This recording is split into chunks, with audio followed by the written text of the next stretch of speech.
O que muda na geopolítica com as eleições norte-americanas? A gente vai falar sobre esse assunto com Milton Pomar, geógrafo e profissional de marketing, trabalha em campanhas eleitorais desde 1986, é mestre em Estado, Governo e Políticas Públicas pela Faculdade Latino-Americana de Ciências Sociais, a Flaxo, e é especialista em China. Olá, Milton, bom dia.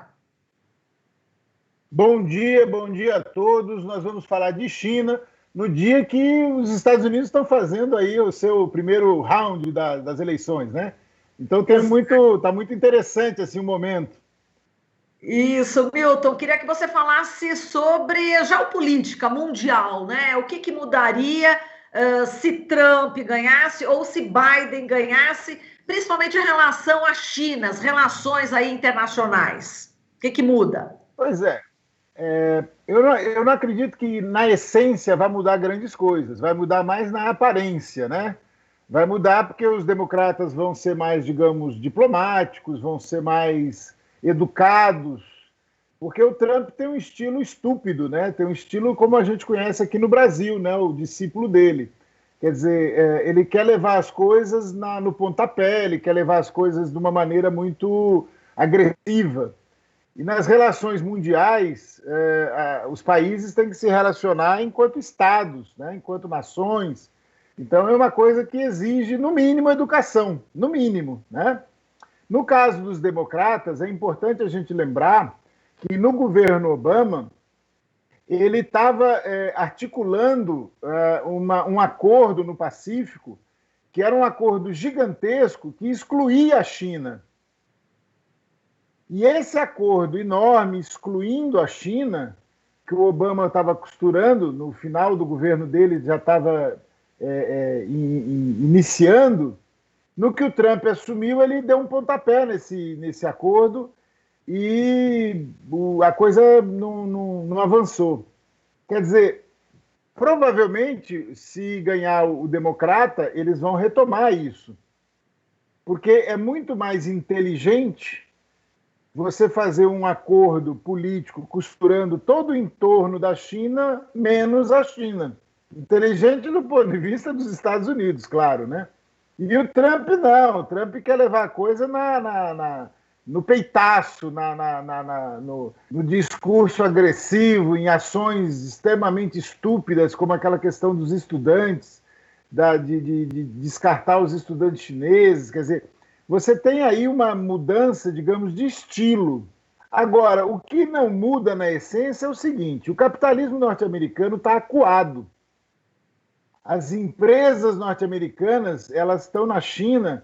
Eu vi agora há poucos dias que houve uma pesquisa que 80 e tantos % das empresas norte-americanas instaladas na China não querem sair da China.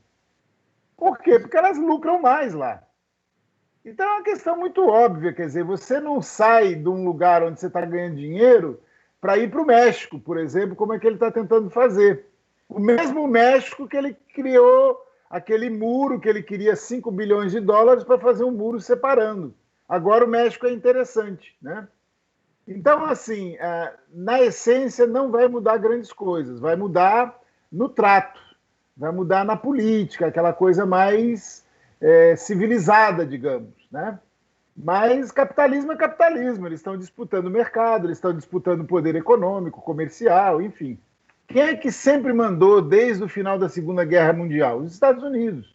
Os Estados Unidos dominaram o mundo com a sua moeda, e essa é uma questão que as pessoas não sabem, mas os Estados Unidos exportaram a inflação deles para o mundo.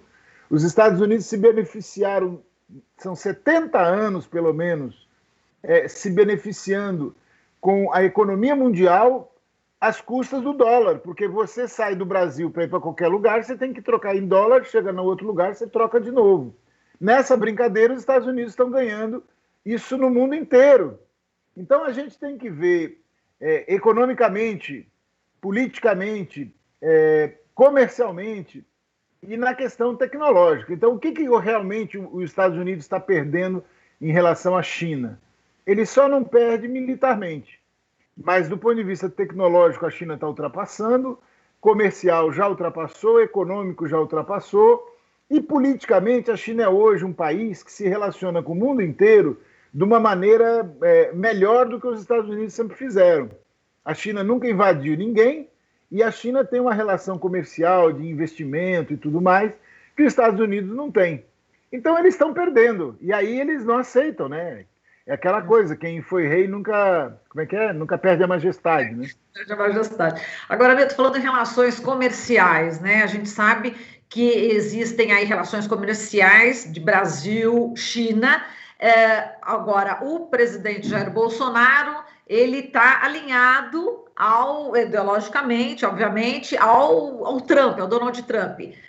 Nesses dois quadros, nesses dois cenários, ou Trump ou Joe Biden, como é que ficam aí as relações Brasil-China, na sua opinião, e também Brasil-Estados Unidos?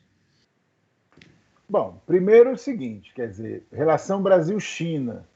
Desde antes de assumir, o atual presidente do Brasil, ele começou a agredir a China. A primeira agressão dele, antes de assumir, quer dizer, ele já tinha ganho as eleições, mas não tinha assumido, foi ele visitar Taiwan. Então, isso para a China é visto como uma agressão. Quer dizer, Taiwan é um pedaço da China, mas é um pedaço da China que tem um contencioso aí de 70 anos, né? E que eles não aceitam isso. Quer dizer, quando um presidente de um país visita Taiwan e não visita a China, eles veem isso como um sinal de uma agressão. É como se estivesse jogando merda de gato lá no quintal deles, né? Isso ficou assim, foi a primeira agressão. Aí no início do ano de 2019, se eu não me engano, em março, ele começou a agredir a China verbalmente, dar declarações de que a China comprava o Brasil não vendia para a China, que é um termo que é usado há muitos anos. Eu, inclusive, já em alguns lugares eu usei essa expressão, porque ela tem um contexto de mostrar o seguinte: olha, nós não somos vendedores, nós não vamos lá vender, eles estão vindo aqui comprar. Então, nesse contexto, é uma coisa. Mas um presidente da República dizer isso gratuitamente, da maneira como ele disse, ficou como uma agressão. E aí, desde então, uma hora era aquele filho estapafúrdio dele lá falando besteira, outra hora era o ministro de Relações Exteriores falando besteira, outra hora era o ministro da Educação falando besteira. Quer dizer, você tem um governo de um país cujo maior parceiro comercial é a China, agredindo gratuitamente o maior parceiro comercial. Quer dizer, é de uma estupidez inacreditável. Quer dizer, a China não é apenas compradora do Brasil. A China investe no Brasil. Então, tem investimentos chineses, é um volume de investimentos muito grande. Eu me lembro que em 2012, quando a Petrobras estava passando por dificuldades financeiras, quem chegou e botou lá 10 bilhões de dólares foi a China, né? Então, assim, a gente tem que ver que a China não tem apenas uma relação comercial, ela tem uma relação de parceria com o país, de investir no país, de acreditar no país.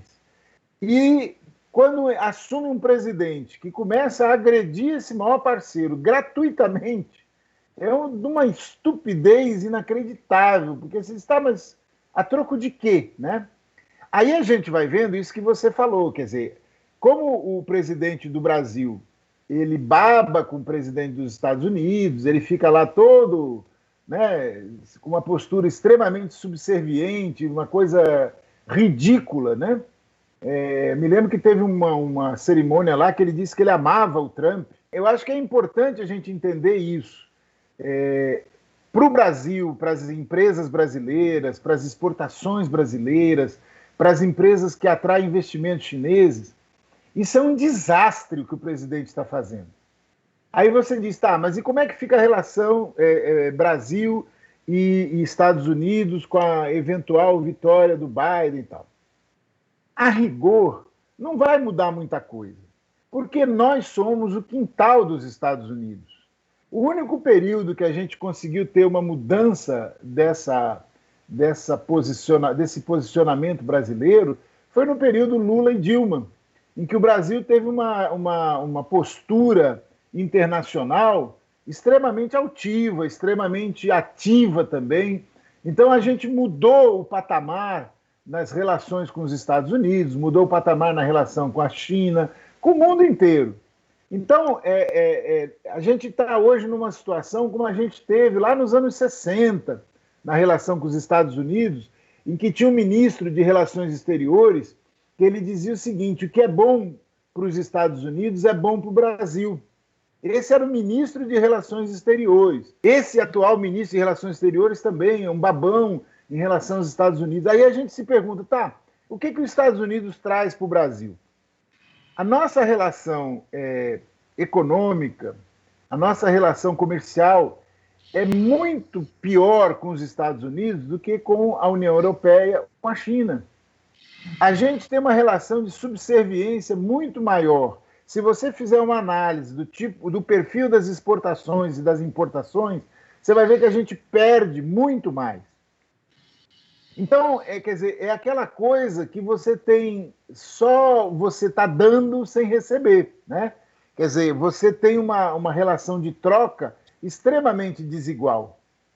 E a gente tem que lembrar o seguinte, quer dizer, os Estados Unidos na América Latina sempre exploraram, sempre apoiaram ditaduras militares, sempre apoiaram a desigualdade social, a desigualdade econômica. Quer dizer, é uma coisa assim, de uma gratuidade absurda, né? Porque se você diz, não, mas nós estamos ganhando, nós estamos indo lá passar o chapéu para eles, estamos lá se botando de joelho para eles e tal, mas isso está sendo bom realmente, melhorou isso. Não tem melhora nenhuma. Uma análise técnica, uma análise fria da coisa. Aí você diz, tá, mas e se vier o Biden? Não vai mudar, na essência não vai mudar, porque, na verdade, a postura que tem que mudar é a brasileira. Você só negocia com alguém forte, como a China, os Estados Unidos, a Alemanha, se você tiver uma outra postura enquanto país, enquanto Estado, enquanto nação. Não é sendo subserviente que a gente vai conseguir respeito de nenhum país. Agora, Milton, falando aí de exportações e investimentos de chineses no Brasil, a gente pode ter aí uma redução na exportação de produtos brasileiros para a China.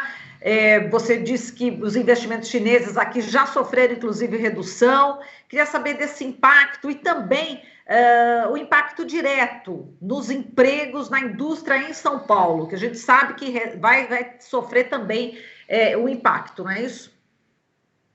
Pois quando a gente exporta, existe uma relação direta entre cada bilhão de dólares exportado e X mil empregos gerados. Isso tem uma relação, né? Quer dizer, se você exporta 10 bilhões de dólares, você tem ali X mil empregos relacionados àquelas exportações, né? Quer dizer, para fazer aquele volume de exportação, você precisa ter tanta gente trabalhando. Na hora que a gente pega aí no ABC, por exemplo, qual é a realidade que nós temos no ABC? Eu estudei isso há poucos anos.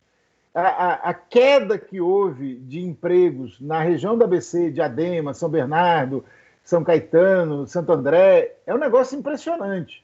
Houve uma queda muito grande de empregos, houve uma redução de empresas, uma coisa, e aí uma redução de impostos gerados, né? Aí você diz, tá, mas e como é que a gente pode recuperar isso? Bom, a gente pode recuperar se a gente conseguir ter investimentos nessa região. Eu estou falando do ABC, mas isso vale para o estado de São Paulo, porque eu fiz um estudo há pouco tempo agora sobre a região do ABC. Mas se você pegar Ribeirão Preto, se você pegar Americana, se você pegar Campinas, a realidade é a mesma. Então, o que acontece? Você precisa ter investimentos, precisa ter capital externo entrando, para você poder ter empresas produzindo coisas que vão ser exportadas. A China tem uma demanda gigantesca de tudo, então a gente pode exportar também produtos industrializados para a China, a gente pode exportar um monte de coisas para a China, além de soja, celulose, minério de ferro e carne de frango e de porco e de boi, né? Então, assim, o que precisa para isso? Precisa ter uma política industrial.